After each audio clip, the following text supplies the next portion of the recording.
Elderly man in rags walks into hotel and claims he's the true heir. They laughed until he showed the documents. At exactly 10:02 a.m., the doors of the Grandview National Bank swung open, and in stepped an elderly black man dressed in ragged clothes that looked like they hadn't been changed in years. His name was Harold E. Lawson, a name no one in that gleaming white marble lobby recognized, but one that was about to shake every corner of the institution. He walked slowly, his steps deliberate, as if every inch of the polished floor carried memories only he could see. His coat was threadbare, patched in places with mismatched fabric, and his shoes were more whole than leather.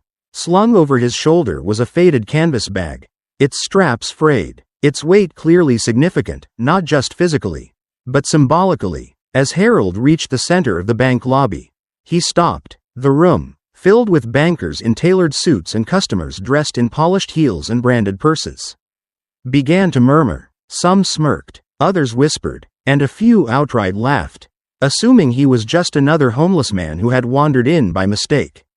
Then, in a voice both soft and unshakably firm, Harold spoke.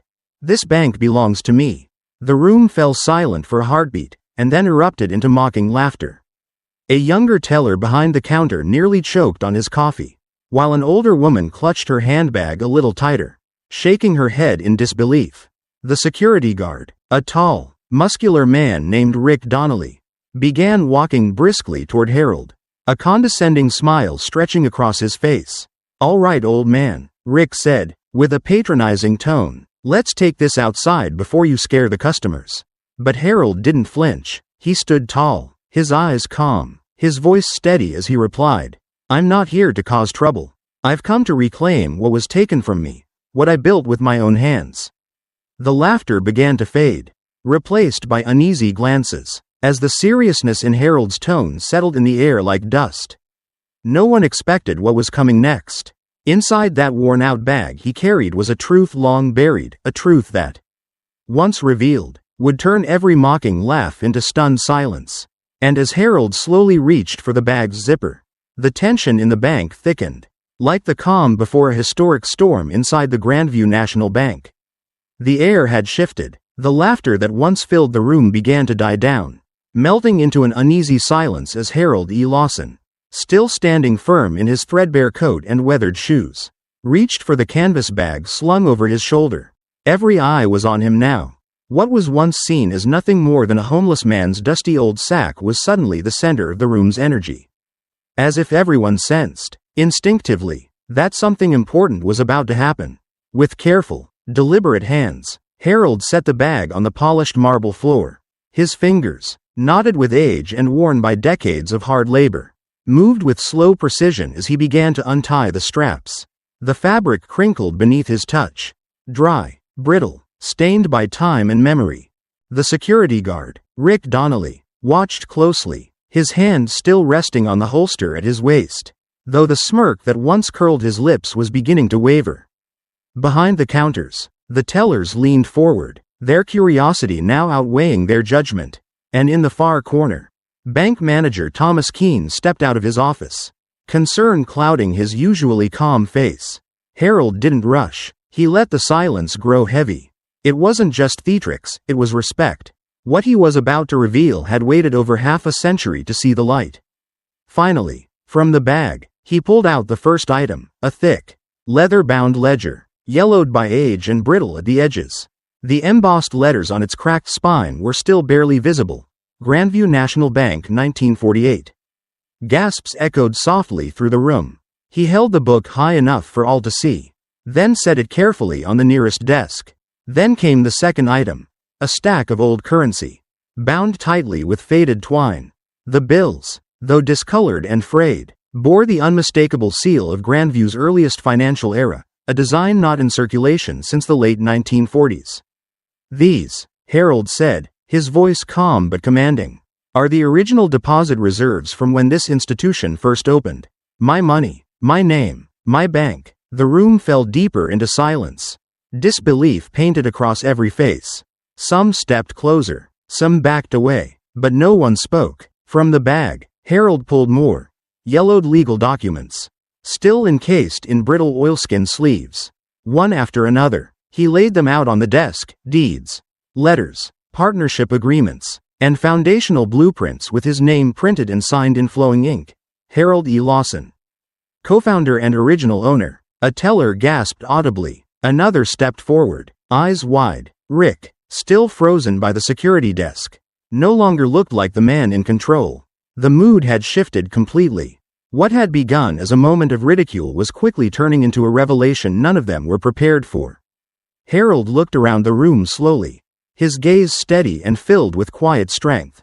"I built this bank with my own hands," he said, "brick by brick, dollar by dollar. But in 1950, after just 2 years of operation, I was removed, erased, like I had never existed, because I was a black man who dared to own something powerful." His words were not loud, but they hit like thunder. No one dared to interrupt.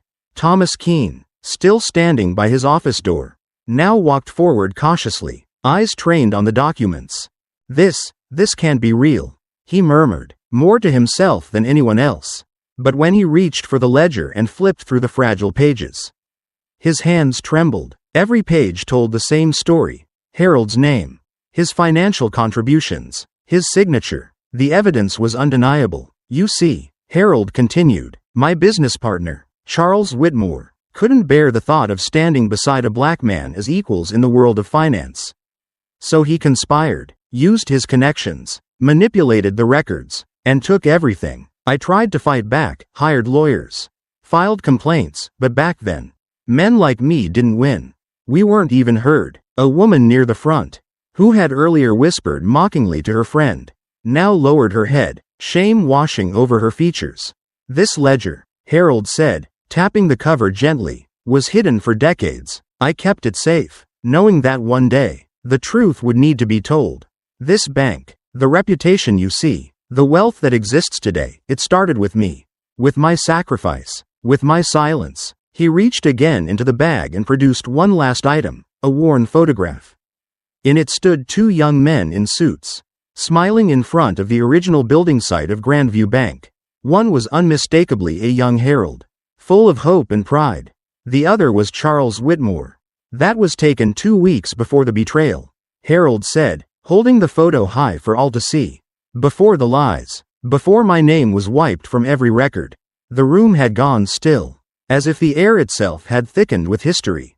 Even Rick Donnelly, the aggressive guard who had once seen Harold as a threat, now stood with his arms crossed, not in defiance, but in contemplation. "I didn't come here today to cause a scene," Harold said quietly. "I came to reclaim the truth, the respect, the history that was stolen from me." Manager Thomas Keene, still clutching the ledger, looked up slowly, his face pale, his mind clearly racing. For years, he had prided himself on knowing every corner of the bank's legacy.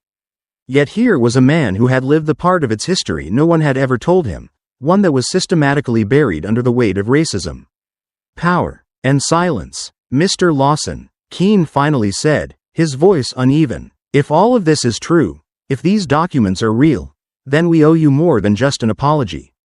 Harold gave a small nod, not of triumph, but of calm resolution. "I'm not here for money," he said. "I'm here for my name, for my story to be told, for the truth to stand in the very place it was erased." In that moment, even the most skeptical minds in the room could no longer deny what was unfolding before them. The dust-covered evidence, the pain in Harold's voice, the years of injustice finally brought to light. This was no hoax. This was the return of a man to the empire he had built with hope and lost to hatred. And as Harold slowly placed the final document on the table, the silence that followed was no longer awkward, it was reverent. Because now, everyone in the Grandview National Bank knew, they weren't just looking at an old man with a sack. They were witnessing the rise of a truth that could no longer be ignored. Harold E. Lawson stood tall in the center of the Grandview National Bank's marble lobby, surrounded by silence so thick it nearly vibrated in the air. In front of him lay the old ledger, stacks of faded currency, and legal documents that had stopped laughter cold and turned scorn into stunned disbelief. He looked around, his weathered hands clasped calmly in front of him, his deep-set eyes sweeping across the room. What he was about to share wasn't just a memory, it was a scar carved into history. One that had never been allowed to heal. His voice, low but powerful, cut through the silence like the toll of a distant bell. In 1948, this bank was nothing but a vision, a blueprint, a dream, and I, Harold E. Lawson, believed in that dream enough to risk everything.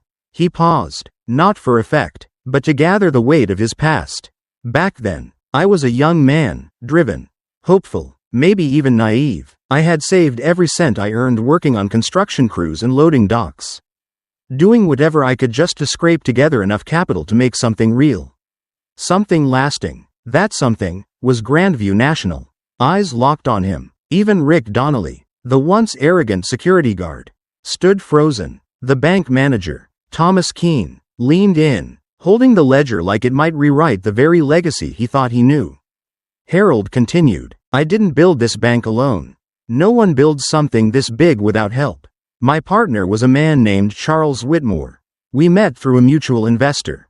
He was sharp, ambitious, and white. Back then, that last detail mattered more than most people were willing to admit. He turned his gaze to a young teller near the front, who was now visibly shaken. Charles and I worked side by side. I handled the construction, the logistics, the money management. He handled the public face, the meetings, the legal filings, the press. People didn't question it. In 1948, a black man owning a bank was unheard of, dangerous, even. So I stayed in the background. I let him take the spotlight, thinking we were in this together. He exhaled slowly, the weight of those early years thick in his breath. For a while, it worked. The bank opened, the money flowed, and our little building became the foundation for what you're standing in today. But power changes people, especially when the world keeps whispering in their ear that they're the only one who deserves it. A bitter edge crept into his tone, but he didn't raise his voice. He didn't need to. Charles began pulling away. He stopped showing up to meetings with me, started filing documents without my signature, said it was just formality, that he was protecting us from scrutiny. Then, one day, I came to work and found the locks changed. My name was scrubbed off the records. My signature erased. The ledger you're holding now? Harold motioned to Thomas. That was the only copy I managed to keep hidden before they burned the rest. Gasps rippled through the crowd. A woman near the door put a hand to her chest. A man lowered his eyes. Ashamed. Harold's voice dipped lower, and with it, the mood in the bank darkened. I fought back. I filed complaints. I hired lawyers. I knocked on doors, presented every piece of evidence I had. You know what they told me? He looked around slowly, his voice tinged with pain. They said I should be grateful I was even allowed to work on a bank. That a colored man shouldn't dream so big. One judge looked me dead in the eyes and said, "A Negro running a bank? That's not the kind of future we want here." The weight of those words sank into the marble beneath everyone's feet. Harold didn't cry. He didn't tremble. But the pain in his voice, controlled, hardened by time, was undeniable. So I walked away, not because I gave up, but because there was nowhere left to go. Doors were slammed in my face. Friends disappeared. And Charles? He grew richer by the day. His children inherited the legacy I built. And no one, not a single soul, questioned it. He let that settle. For decades, I watched this bank expand. I passed by it every Sunday after church. I saw my dream grow without my name. I saw the faces change, the signs modernize, the lobby get polished. But the truth? Harold stepped closer to the table, placed his hand gently on the documents. The truth never changed. This bank started with my sweat. My hands laid its foundation. My dollars seeded its vault. And my signature, though buried, still echoes through every transaction made here. One of the young employees began to tear up. Another turned away, visibly overwhelmed. Thomas Keene looked like a man unraveling, because he was. Everything he thought he knew about the bank's origins was crumbling before him. This isn't just my story, Harold said softly. This is the story of so many like me. People whose names were erased, whose efforts were stolen because of the color of their skin. I've waited over 50 years for someone, anyone, to listen. Today, I decided I wouldn't wait anymore. His voice cracked slightly. Just for a moment. Not for revenge. Not for compensation. Just for acknowledgement. To finally have someone say, "Yes, Harold, you were there. You mattered." There was no applause. No dramatic music, just a silence more powerful than any noise, a silence of reflection, of confrontation, of truth. And in that silence, Harold E. Lawson stood not as a man dressed in rags, not as a trespasser, but as the forgotten founder reclaiming the legacy that history tried to erase. The tension in the Grandview National Bank was no longer just heavy, it was suffocating. Every breath in the room felt like it came with a warning. Harold E. Lawson stood quietly at the center. His worn documents and faded ledger spread across the polished desk like sacred relics. Around him, the crowd had grown, no longer mocking or whispering, but silent, watching, waiting, unsure what was about to happen next. The air crackled with uncertainty. For a long moment, no one moved. Then suddenly, the silence shattered. Rick Donnelly, the burly head of security who had been standing near the doors with arms crossed and fists clenched, stepped forward with a look that betrayed more than just anger, it was fear. Wounded pride and desperation all rolled into one. His hand moved swiftly to the holster on his hip. "That's enough," he barked, his voice loud and trembling. "This old man's causing a scene, and we're not about to let him tear this place apart over some old papers and stories."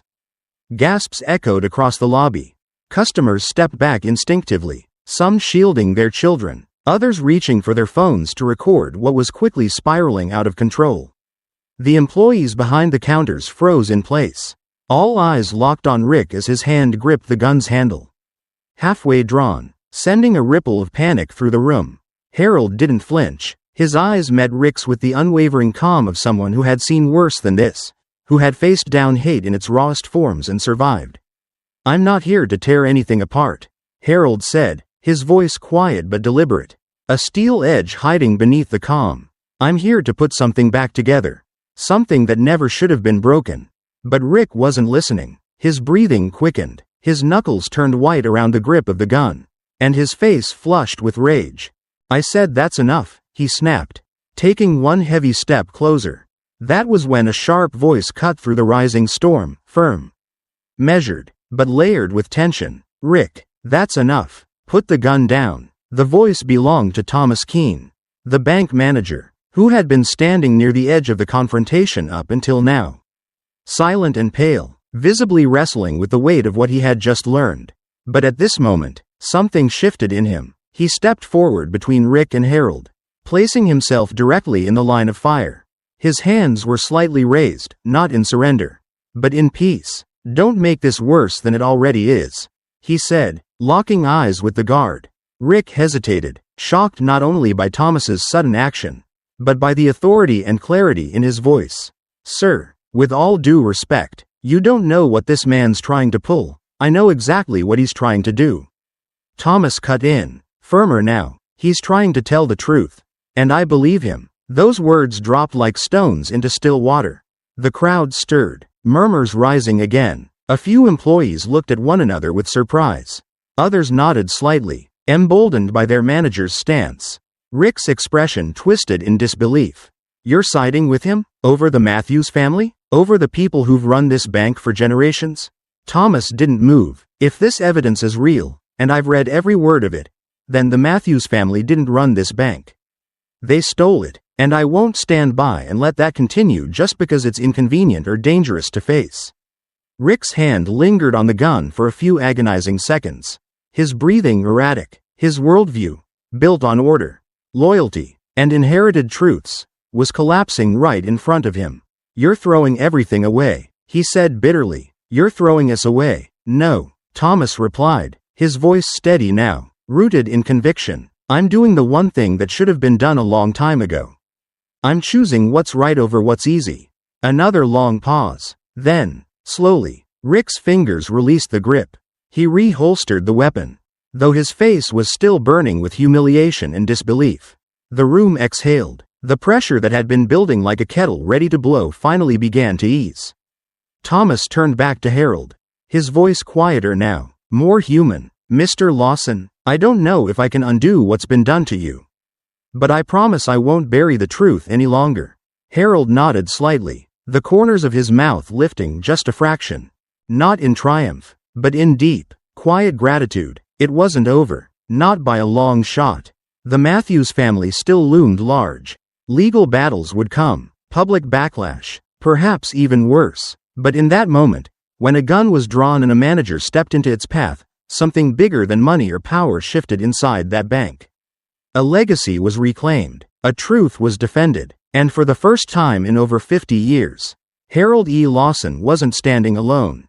The lobby of Grandview National Bank remained silent in the aftermath of what had nearly become a tragedy. Rick Donnelly had reholstered his weapon. Thomas Keene, the bank manager, still stood in front of Harold E. Lawson, his declaration of truth echoing louder than the threat that had just passed. But it wasn't over, not yet. The room, filled with customers, employees, and bystanders, felt frozen, suspended between the weight of the past and the uncertainty of what came next. Harold stood motionless, his eyes scanning the faces before him, the same faces that had once mocked him, doubted him, dismissed him as nothing but a ragged old man. Now, they looked different, uncertain, quiet, and for the first time, some of them looked ashamed. The air in the room seemed to shift again, not with fear, but with reflection. Then something unexpected happened. A young woman, barely in her 20s, stepped out from behind the teller counter. Her name tag read Emily Reese. She had been quiet the entire time, standing in the background, eyes wide, lips pressed together. But now, her expression changed, nervous, yet certain. Without saying a word, she walked toward the table where Harold had laid the ledger and the old documents. Slowly, gently, she reached down and picked up one of the aged, faded banknotes lying near the edge. The note was yellowed, fragile, barely intact after decades hidden in that canvas bag. She turned to Harold, walked up to him with slow steps, and placed the note on the desk in front of him. It wasn't grand, it wasn't loud, but the meaning was deafening. She looked into his eyes, then spoke, her voice soft but steady, cutting through the thick silence. "I believe you, Mr. Lawson, and I'm sorry for everything you've been through." Harold didn't move. He didn't need to. The look in his eyes said it all. Something had broken free in that moment. A wall of silence, of compliance, of generational denial. A second teller, a young man named Kyle, who had earlier whispered a mocking joke when Harold walked in, followed Emily's lead. He walked slowly toward the desk, his face red with shame. He picked up another old note from the table, placed it next to hers, and looked Harold in the eye. "I was wrong," he said, his voice cracking. "I'm sorry for what I said.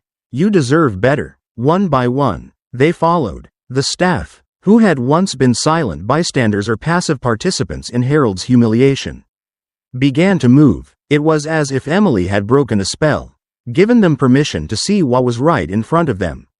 Each of them, tellers, assistants, even senior officers, walked forward, and with each step, they picked up one of the old banknotes and placed it before Harold like an offering of truth.